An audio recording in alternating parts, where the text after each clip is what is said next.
Movie में एक लड़की जो प्रिटी बनना चाहती है जिससे कि उसकी सारी मुश्किलें हल हो जाए। सैकड़ों साल पहले लोग फॉसिल फ्यूल का बहुत ज़्यादा इस्तेमाल करने लगे थे, जिसके कारण पृथ्वी की नेचुरल रिसोर्सेज कम हो गई और लोगों के बीच जंग शुरू हो गया, जिन्हें रस्टिस कहा जाता था। उससे बचने के लिए कुछ वैज्ञानिक ने हल निकाला जिससे पृथ्वी की काया पलट गई। उन्होंने कभी ना खत्म होने वाला एक पावर सोर्स बनाया, लेकिन उससे भी दुनिया की सबसे बड़ी समस्या का हल नहीं निकला, जो कि मानव प्रकृति। लोगों के रूपों और सोच के कारण श्रेणी, जातिवादी और देशों में लोग बट रहे थे और अपने अंदर की इंसानियत को खो रहे थे। तो उन्होंने एक उपाय निकाला, सेल्फ ट्रांसफॉर्मेशन। जैसे ही लोग 16 साल के हो जाएंगे, उनकी सर्जरी होगी और वे सभी परफेक्ट हो जाएंगे, खूबसूरत हो जाएंगे, जिससे कि लोगों के बीच झगड़ा नहीं होगा। और जिनकी सर्जरी नहीं हुई है उन्हें पूरी तरह से इग्नोर किया जाता था और उन्हें लोग अगलीस कहते हैं। कहानी की शुरुआत में लड़की दिखाई देती जिसका नाम टैली होता है। मिरर में देखकर कहती है मुझे प्रिटी बनाओ। तभी उसके फ्रेंड का मैसेज आता है, वो उससे रूफ टॉप पे बुलाता है। टैली बिल्डिंग चढ़कर रूफ टॉप पे पहुंचती है जहां उसका दोस्त उसका इंतजार कर रहा होता है। दरअसल ये दोनों बेस्ट फ्रेंड होते हैं। ये दोनों एक दूसरे को नोज एंड स्क्वीट का नाम देते हैं क्योंकि लड़की को लगता है उसकी नाक खराब है और लड़की को लगता है उसकी आंख खराब है। नोज एक दिन बाद परफेक्ट होने वाला होता है, जबकि स्क्विड को अभी 3 महीने बाकी होते हैं। ये दोनों 1 महीने बाद ब्रिज के नीचे मिलने का प्लानिंग करते हैं। ये दोनों ने अपने हाथों में निशान बना रखा होता है जो कि इन्हें जोड़े रखेगा। जैसे तैसे 1 महीना बीत जाता है और स्क्विड नोज से मिलने के लिए ब्रिज के नीचे आ जाती है, पर नोज वहां उससे मिलने नहीं आता। तो स्क्विड उससे मिलने के लिए शहर की ओर चली जाती है जहां उसका जाना मना था। वहां जाते ही उसे जमीन पर बड़ा मास्क मिलता है जिसे पहनने के बाद वो प्रिटी लगने लगती है। एक लड़के से पूछती है ये गार्बो मेंशन कहाँ है। वो कहता है यही तो है। स्क्विड नोज से मिलती है पर वो उससे नहीं पहचानता, तो वो अपना मास्क उतारती है तो वो उसे टैली बुलाता है। स्क्विड कहती है तुम प्रिटी होने के बाद बदल गए हो। वो कहता है तुम जब 2 महीने बाद प्रिटी बनोगी तो सब समझ जाओगी। तब टैली को सिक्योरिटी वाले पकड़ लेते हैं। टैली उनसे बचने के लिए भागती है। वो बंजी जैकेट पहनकर उस ऊंची बिल्डिंग से कूद जाती है पर उसे चोट नहीं लगती। फिर वो ब्रिज के नीचे आकर छुप जाती है। उसके पैर से एक पत्थर पानी में गिर जाता है जिससे कि सिक्योरिटी को लगता है वहां कोई छुपा है। तभी उसे एक लड़की वहां से बचा लेती है। फिर ये दोनों दोस्त बन जाते हैं। उस लड़की को लोग स्किनी बुलाते थे लेकिन उसका नाम शे है। ये दोनों अभी साथ में सब कुछ करते हैं। शे स्क्विड को स्केटबोर्ड सिखाती है। ये कोई आम स्केटबोर्ड नहीं होता है। सीखने के बाद शे स्क्विड को बहुत तरह की राइड्स करवाती है, अलग अलग जगह घुमाती है। इस दुनिया से भी अलग दुनिया है ये बताती है। उसे बुक देती है पढ़ने के लिए। शे जो होती है उसे सर्जरी करके प्रिटी नहीं बनना होता है, लेकिन स्क्विड कहती है हमें ये करवानी ही होगी क्योंकि ये ज़रूरी है और हमारे पास कोई दूसरा ऑप्शन नहीं है। जिंदगी भर अगलीस बने रहे। शे उसे बताती है प्रिटी बनना ज़रूरी नहीं होता है। स्क्विड उसे कहती है फिर तुम्हें जंगलों में रहना होगा। शे बताती है मैं स्मोक्स के पास चली जाऊंगी। स्क्विड उसे बताती है ऐसी कोई जगह नहीं है, क्या तुमने कभी देखा है ऐसी जगह। फिर शे स्क्विड को स्मोक्स से मिलाने ले जाती है।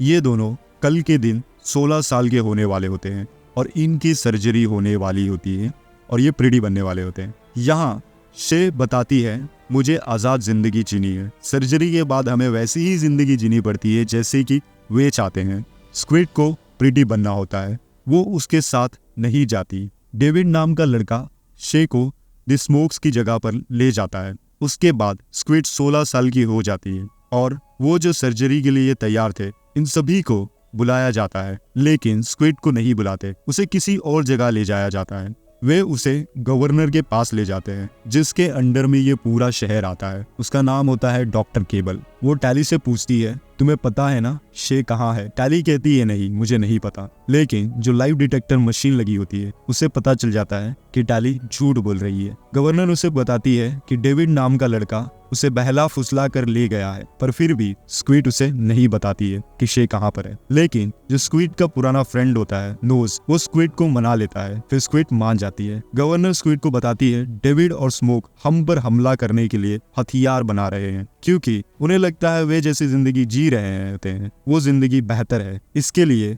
हमें मिटाना चाहते हैं। वो स्क्विड से कहती है, तुम यहाँ रहकर सर्जरी करवा लो या स्मोक्स को ढूंढने में हमारी मदद करो, वरना जो डेविड नाम का लड़का है वो तुम्हारी दोस्त शे को मार देगा। स्क्विड निकल पड़ती है अपने दोस्त और इस शहर को बचाने के लिए। गवर्नर स्क्विड को नेकलेस देती है, कहती है हथियार मिलते ही मुझे इस नेकलेस से सिग्नल देना। जैसे जैसे स्मोक में जाने के लिए स्क्विड उस जगह तक पहुंच जाती है जहां डेविड आता है उसे लेने के लिए। जो नोज होता है उसे स्क्विड को मनाया होता है, इसीलिए जो डॉक्टर केबल होती है यानी कि गवर्नर, वो उसे एक्स्ट्रा स्पेशल बना देती है। तभी हमें स्क्विड को दिखाया जाता है जहाँ बहुत ही खतरनाक तरह की आग लगी होती है। तभी वहाँ डेविड आकर उसे बचा लेता है। वो स्क्विड की सारी चीजें स्कैन करता है, उसे कोई ट्रैक तो नहीं करना है ये चेक करने के लिए। लेकिन जो स्क्विड का नेकलेस होता है उसमें कुछ अलग ही तरह का डिवाइस लगा होता है जो कि डेविड को नहीं पता चलता है। स्क्विड पूछती है, क्या ये स्मोक है? डेविड कहता है, नहीं, हम वहाँ नए लोगों को नहीं ले जाते हैं। डेविड टैली को अपने दोस्त से मिलाता है। स्क्विड अपने दोस्त से मिलकर बहुत खुश होती है। डेविड का जो दोस्त होता है क्रो,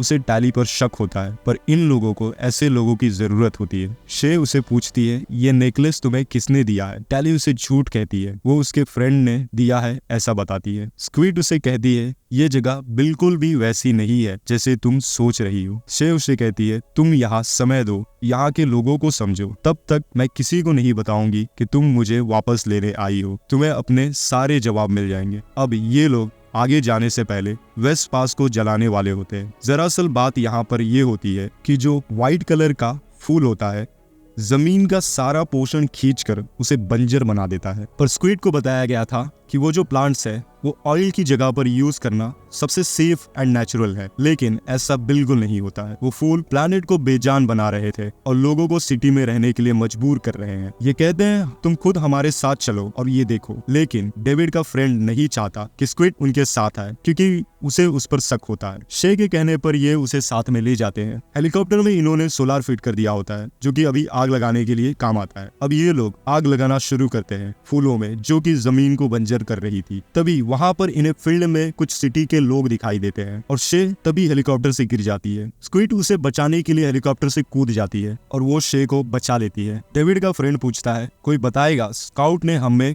ढूंढा कैसे? क्या ये टैली उनकी खबर ही तो नहीं? डेविड कहता है टैली ने हेलीकॉप्टर से छलांग लगाकर शे को बचाया और ये स्मोक्स का हिस्सा बनने के लिए काफी। यहाँ टैली को थोड़ा गिल्ट होता है। दूसरे दिन ये लोग टैली को स्मोक में ले जाते हैं। सिटी से यहाँ रहने का तरीका बहुत मुश्किल होता है। ये लोग अपना खाना खुद उगाते हैं। यहाँ लोगों के पास पैसे तो नहीं होते हैं, तो ये लोग सारी चीजें शेयर करते हैं। सब यहाँ काम करते हैं और मिलजुल कर रहते हैं। टैली यहाँ हथियार ढूंढती है क्योंकि इसे लगता है स्मोक्स वालों ने हथियार छुपा रखा है सिटी वालों पे अटैक करने के लिए। शे उसे बताती है, हम जो बदलाव लाना चाहते हैं वो किसी और तरीके से लाएंगे, गन और बॉम्ब से नहीं। डेविड इन्हें बताता है, यहाँ आने से पहले हम कितना अपने बारे में, अपने लुक्स के बारे में सोचते थे या अपनी खामियों के बारे में। हमें इन चीजों में इतना बिजी कर देते थे ये लोग कि हम वो चीजों को भूल जाते हैं जो सच में मायने लग। सोचना, पढ़ना, सीखना, सपने देखना और जो चाहते हैं वो बनना। मुझे ये मंजूर नहीं है और तुम्हें भी नहीं, और हम सब इसके खिलाफ लड़ना बंद नहीं करेंगे। डेविड टैली को एक्सबो चलाना सिखाता है। ये दोनों साथ में रहते हैं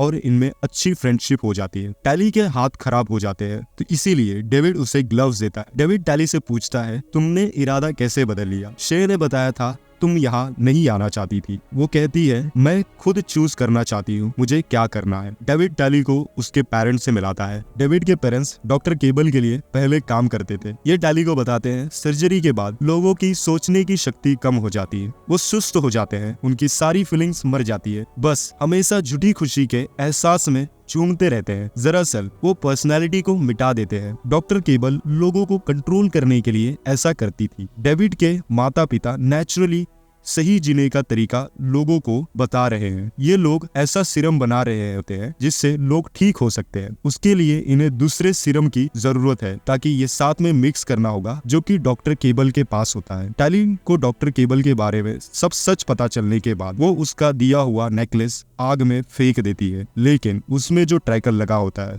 वो एक्टिवेट हो जाता है, जिससे डॉक्टर केबल के लोगों को टैली का लोकेशन मिल जाता है। दूसरे दिन डॉक्टर केबल के लोग हमला कर देते हैं स्मोक्स के लोगों के ऊपर। स्मोक के लोग कोशिश करते हैं उनसे लड़ने के लिए, लेकिन डॉक्टर केबल के लोग बहुत ही ज्यादा स्ट्रांग होते हैं। इनमें टैली का बेस्ट फ्रेंड नोज भी होता है। डॉक्टर केबल के लोग स्मोक के लोगों को पकड़ लेते हैं और डेविड के मॉम डैड से पूछते हैं कहाँ है तुम्हारा बेटा डेविड। उनके नहीं बताने पर डॉक्टर केबल के कहने पर नोज डेविड के पिता को मार देता है। यहाँ इन सभी को पता चलता है कि टैली की वजह से ये लोग यहाँ तक पहुंचे हैं। टैली को इस बात का गिल्ट होता है क्योंकि उसे नहीं पता होता है डॉक्टर केबल के बारे में। टैली और डेविड यहाँ से भाग जाते हैं। डॉक्टर केबल के लोग स्मोक के लोगों को ले जाते हैं उनकी सर्जरी करने के लिए। टैली यहाँ डेविड को सारी बातें बताती है, माफी मांगती है उससे। अब दोनों मिलकर लोगों को बचाने के लिए सिटी में आते हैं। टैली अपने दोस्त को कहती है आसमान में स्मोक लिख दो। टैली और डेविड ये लोग अपने दोस्तों को बचा लेते हैं, लेकिन जो शे होती है उसकी सर्जरी हो चुकी है। अब डॉक्टर केबल इन तीनों की भी सर्जरी करवाने वाली होती है। तब भी डेविड का दोस्त आकर उन्हें बचा लेता है।